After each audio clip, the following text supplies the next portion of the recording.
Spain کے جزیرے ٹینرائف کے ہوائی اڈے لاس ریڈیوس پر ایک ایسا خوفناک حادثہ پیش آیا جب دو طیارے اپنے ہی پائلٹس کی معمولی غلطی کی وجہ سے رن وے پر ٹکرا گئے، جسے ہوائی تاریخ کا سب سے بڑا حادثہ کہا جاتا ہے۔ یہ حادثہ کیوں اور کیسے پیش آیا؟ ایس فاسٹ اسٹوری میں دوستو آپ کا خوش آمدید۔ یہ بات ہے 27 مارچ 1977 کی، جب ہالینڈ انٹرنیشنل ٹریول گروپ کی ایک چارٹر فلائٹ KLM 4805 جو ایمسٹرڈیم ہوائی اڈے شیفول نیدرلینڈ سے آئی تھی۔ اس کے کاکپٹ کے عملے میں کیپٹن جیگر ویلدہوئزن وان زینٹن، فرسٹ آفیسر کلاس میئرز اور فلائٹ انجینئر ولیم سلیٹر شامل تھے۔ حادثے کے وقت وان زینٹن KLM فلائٹ کے چیف انسٹرکٹر تھے، جو ہوائی سفر کا 10 سالہ تجربہ رکھتے تھے۔ یہ بوئنگ طیارہ 206B747 جس کا رجسٹریشن نمبر PHBUF تھا، KLM طیارے میں عملے کے 14 ارکان اور 52 بچوں سمیت 248 مسافر سوار تھے۔ دوسری طرف پین ایم فلائٹ 1736 جس نے لاس اینجلس کے ہوائی اڈے سے اڑان بھری تھی اور پہلے ہی رن وے پر موجود تھی۔ اس کے کاکپٹ کے عملے میں captain Victor Grubbs, first officer Robert Bragg, flight engineer George واز اور 13 فلائٹ اٹینڈنٹ کے ساتھ 380 مسافر سوار تھے۔ یہ طیارہ بوئنگ 121747 جس کا رجسٹریشن نمبر N736P تھا۔ دونوں پروازیں اس وقت معمول کے مطابق تھی جب تک کہ وہ اسپینش جزیرے کے قریب نہ پہنچی۔ ٹینرائف ایئرپورٹ دونوں ہی پروازوں کے لیے ایک غیر طے شدہ سٹاپ تھا۔ ان کا اصل سٹاپ گران کنیریا ہوائی اڈہ تھا، لیکن 1:15 پر اسپین کی ایک باغی جماعت کی گران کنیریا ہوائی اڈے کو بم اٹیک کرنے کے بعد، جس میں 8 افراد زخمی ہونے کے ساتھ 2 طیارے بھی تباہ ہوئے تھے، سول ایویشن حکام نے دھماکے کے بعد ہوائی اڈے کو عارضی طور پر بند کر دیا تھا اور گران کنیریا کے لیے آنے والی تمام پروازوں کو لاس ریڈیوس کی طرف موڑنے کا حکم دیا تھا۔ لیکن پین ایم فلائٹ کے عملے نے اشارہ کیا کہ وہ لینڈنگ کلیئرنس ملنے تک ہولڈنگ پیٹرن میں چکر لگانے کو ترجیح دیں گے، کیونکہ ان کے پاس 2 گھنٹے مزید محفوظ طریقے سے ہوا میں رہنے کے لیے کافی ایندھن موجود تھا۔ لیکن انہیں ٹینرائف ایئرپورٹ کی طرف موڑنے کا حکم دیا گیا۔ ٹینرائف لاس ریڈیوس ایک علاقائی ہوائی اڈہ جو گران کنیریا سے موڑی گئی تمام ٹریفک کو آسانی سے ایڈجسٹ نہیں کر سکتا تھا۔ ہوائی اڈے کو صرف ایک رن وے تھا اور ایک بڑی ٹیکسی وے اس کے متوازی چلتی تھی۔ گران کنیریا ہوائی اڈے کے دوبارہ کھلنے کے انتظار میں موڑے گئے ہوائی جہازوں نے اتنی جگہ لے لی تھی کہ انہیں طویل ٹیکسی وے پر پارک ہونا پڑا۔ بم کا خطرہ ختم ہوتے ہی حکام نے گران کنیریا ہوائی اڈے کو دوبارہ کھول دیا۔ پین ایم طیارہ ٹینرائف سے روانہ ہونے کے لیے تیار تھا، لیکن KLM طیارے کو ایندھن بھرنے والی گاڑی کی وجہ سے رن وے تک پہنچنے میں رکاوٹ پیدا ہوئی۔ KLM فلائٹ کے کپتان نے بظاہر وقت بچانے کے لیے لاس پالاماس کی بجائے لاس ریڈیوس میں ہی مکمل طور پر ایندھن بھرنے کا فیصلہ کیا۔ دونوں طیاروں کے درمیان محفوظ کلیئرنس کی کمی کی وجہ سے ایندھن بھرنے میں تقریباً 35 منٹ لگے، جس کے بعد مسافروں کو طیارے میں واپس لایا گیا۔ ATC ٹاور نے KLM طیارے کو رن وے کی پوری لمبائی سے نیچے ٹیکسی کرنے اور پل ٹیک آف پوزیشن میں جانے کے لیے 180 ڈگری کا رخ کرنے کا کہا۔ جب KLM طیارہ رن وے پر بیک ٹیکسی کر رہا تھا، کنٹرولر نے فلائٹ کے عملے سے کہا وہ کب تک ATC کلیئرنس کاپی کرنے کے لیے تیار رہے، کیونکہ فلائٹ کا عملہ چیک لسٹ انجام دے رہا تھا۔ ATC ٹاورز ہوائی اڈے کے 5 میل کے اندر پرواز میں ٹیک آف، لینڈنگ، زمینی ٹریفک اور ہوائی جہاز کو رابطے میں رکھتے ہیں۔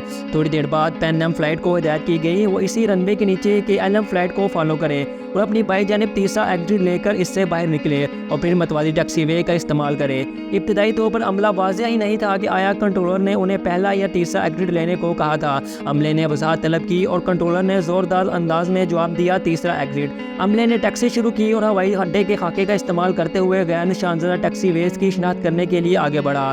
عملے نے کامیابی کے ساتھ پہلی 2 ٹیکسی وے C1 اور C2 کی نشاندہی کی، لیکن کاکپٹ میں ان کی گفتگو نے اشارہ کیا کہ انہیں تیسری ٹیکسی وے C3 نہیں دکھ رہی جسے استعمال کرنے کی ہدایت کی گئی تھی۔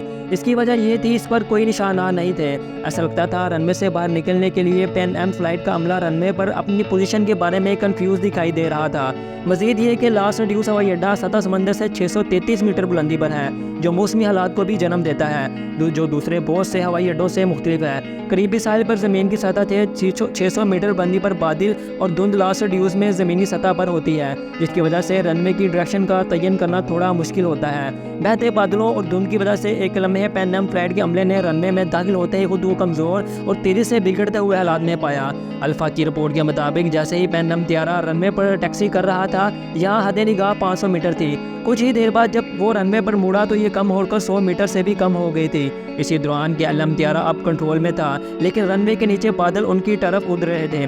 ہوائی جہاز نے نسبتاً صاف موسم میں اپنا اپنا 180 ڈگری موڑ مکمل کیا اور رن وے 30 پر قطار میں کھڑا ہو گیا۔ سامنے پادر رن وے سے 900 میٹر نیچے تھا اور تقریباً 12 ناٹس یعنی 22 کلومیٹر فی گھنٹہ کی رفتار سے ہوائی جہاز کی طرف بڑھ رہا تھا۔ قطار میں کھڑے ہونے کے بعد فوراً KLM فلائٹ کے کپتان نے پاور لیور کو آگے بڑھایا اور ہوائی جہاز آگے بڑھنے لگا۔ میرس نے اسے مشورہ دیا کہ ATC کلیئرنس ابھی تک نہیں دی گئی۔ کپتان نے جواب دیا، نہیں میں جانتا ہوں، آگے بڑھو۔ میئرز نے پھر ٹاور کو ریڈیو کیا، وہ ٹیک آف کے لیے تیار ہیں اور ہماری ATC کلیئرنس کا انتظار کر رہے ہیں۔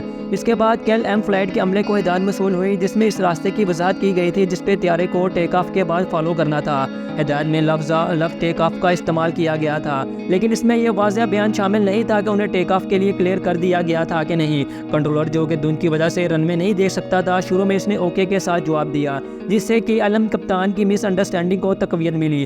ممکنہ طور پر اس مس انڈرسٹینڈنگ کی وجہ سے وہ ٹیک آف کی پوزیشن میں تھے اور ٹیک آف کلیئرنس ملنے پر رول شروع کرنے کے لیے تیار تھے۔ اس کے بعد کنٹرولر نے فوری طور پر ٹیک آف کے لیے کال کے انتظار کا کہا، جو اس بات کی نشاندہی کرتا ہے ریڈیو فریکوینسی جو کہ KLM فلائٹ کے کاکپٹ میں 3 سیکنڈ کے لیے قابل سماعت تھی، لیکن آواز میں خرابی کی وجہ سے KLM فلائٹ کا عملہ میسج نہ سن سکا۔ اگر یہ KLM فلائٹ کے کاکپٹ میں سنا جاتا تو یہ عملے کو صورتحال سے آگاہ کر دیتا اور انہیں ٹیک آف سے روک دیتا۔ دھند کی وجہ سے عملے میں سے کوئی بھی اپنے آگے رن وے پر دوسرے جہاز کو نہیں دیکھ سکا۔ اس کے علاوہ کنٹرول ٹاور سے کوئی ہوائی جہاز دیکھا نہیں جا سکتا تھا اور ہوائی اڈے پر زمینی رڈار بھی نہ تھا۔ KLM فلائٹ انجینئر نے اپنے ہی کاکپٹ میں موجود پائلٹ سے پوچھ کر پین ایم فلائٹ کے رن وے کے صاف نہ ہونے پر اپنی تشویش کا اظہار کیا اور ٹیک آف کو شروع کر دیا۔ کاکپٹ میں وائس ریکارڈر کے مطابق پین ایم کپتان نے KLM فلائٹ کی لینڈنگ لائٹس کو دھند کے درمیان دیکھا تھا۔ جیسے ہی اس کا طیارہ C4 ایگزٹ سے باہر نکلنے کے قریب پہنچا، یہ واضح ہو گیا تھا کہ KLM طیارہ ٹیک آف کی رفتار سے آ رہا ہے۔ کیپٹن گربز اور فرسٹ آفیسر رابرٹ بریگ نے چیخ کر مسافروں کو اترنے کا کہا، لیکن اب بہت دیر ہو چکی تھی۔ KLM فلائٹ نے پین ایم طیارے کو دیکھا، وہ پہلے ہی اتنی تیزی سے آگے بڑھ رہا تھا کہ رک نہیں سکتا تھا۔ اسی افراتفری میں پائلٹوں نے وقت سے پہلے ہوائی جہاز کی ناک کو اوپر کی طرف گھمایا، جس کی وجہ سے 72 فٹ لمبی ٹیل اسٹرائک ہوئی۔ KLM طیارہ پین ایم فلائٹ سے 100 میٹر کے فاصلے پر تھا اور زمین سے نکلتے وقت تقریباً 140 ناٹس یعنی 260 کلومیٹر فی گھنٹہ کی رفتار سے آگے بڑھ رہا تھا، لیکن اس کے بائیں طرف کے لوور فیوزلیج اور main landing gear Pan Am flight کے فیوزلیج کے اوپر حصے سے ٹکرا گئے۔ کاکپٹ کے پیچھے پین ایم فلائٹ کے اوپری ڈیک سے دائیں کی طرف انجن ٹکرا گئے۔ KLM طیارہ کچھ دیر کے لیے ہوا میں اڑتا رہا، لیکن اس ٹکر نے انجن کو اکھاڑ پھینکا اور تصادم کے بعد تقریباً 500 فٹ تک زمین سے ٹکراتا گیا۔ مزید یہ کہ 1000 فٹ تک رن وے سے نیچے بھی پھسلتا چلا گیا۔ ایندھن کا پورا ٹینک فوری طور پر آگ کے گولے کی شکل اختیار کر گیا۔ تصادم میں دونوں طیارے تباہ ہو گئے۔ KLM طیارے میں سوار تمام 248 مسافر و عملے کی موت ہو گئی۔ پین ایم طیارے میں سوار 335 مسافروں میں سے 61 مسافر و عملہ محفوظ رہا۔ ابتدائی طور پر 70 مسافر زندہ بچ گئے تھے، لیکن بعد میں 9 مسافر زخموں کی تاب نہ لاتے ہوئے دم توڑ گئے تھے۔ زندہ بچ جانے والوں میں کیپٹن، فرسٹ آفیسر اور فلائٹ انجینئر شامل تھے۔